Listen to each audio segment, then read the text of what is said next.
কাজ দেখলে ভয় পায়, কিন্তু বাজার থেকে মাছ কিনে নিয়ে আসবে তেল কেনার টাকা নেই। বাজার থেকে মাছ কিনে নিয়ে আসবে, তেল কেনার টাকা নেই, এইরকম একজন ব্যক্তি যে কিনা কাজ করবে না এবং মাছ খেতে শখ রাখে। তো ফ্রেন্ডস, এই কথাটা কেন বললাম, আপনি মাছ খাওয়ার যোগ্য যদি ব্যক্তি হন, তাহলে আপনার তেলটাও কেনার যোগ্যও কিন্তু হতে হবে। কারণ এখন এমন এক মানুষ আছে যারা নিজেকে শক্ত রাখেন বড় বড়, কিন্তু ইনকামের জায়গায় কিন্তু অনেক কম। তো সেই রকম ইনকাম যদি করতে হয়, তাহলে কিন্তু রাত দিন 24 ঘন্টা কিন্তু কাজটা করতে হয় এবং কাজের সাথে সাথে কিন্তু নিজেকে কিন্তু সেরকম তৈরিও করতে হয়। আপনি লাইফ তৈরি করতে চাইছেন, বাট নিজেকে আপনি সকাল থেকে আপনি ঘুম থেকে উঠছেন 10টার সময়, তাহলে আপনার কিন্তু মাছের তেল কেনার টাকা কিন্তু জোগাড় হবে না। আপনি মাছটা কিনতে পারেন, কিন্তু তেল কেনার টাকা আপনি জোগাড় করতে পারবেন না।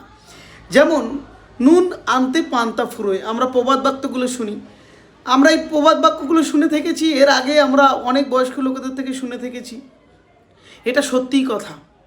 কারণ অনেক ব্যক্তি আছে যারা কাজ করলো, 10,000 টাকা ইনকাম করলো, সেই 10,000 টাকাটা যতক্ষণ না শেষ হবে ততক্ষণ সে কিন্তু আর কাজে ধ্যান দেবে না, সে কিন্তু আর কাজটা করে না।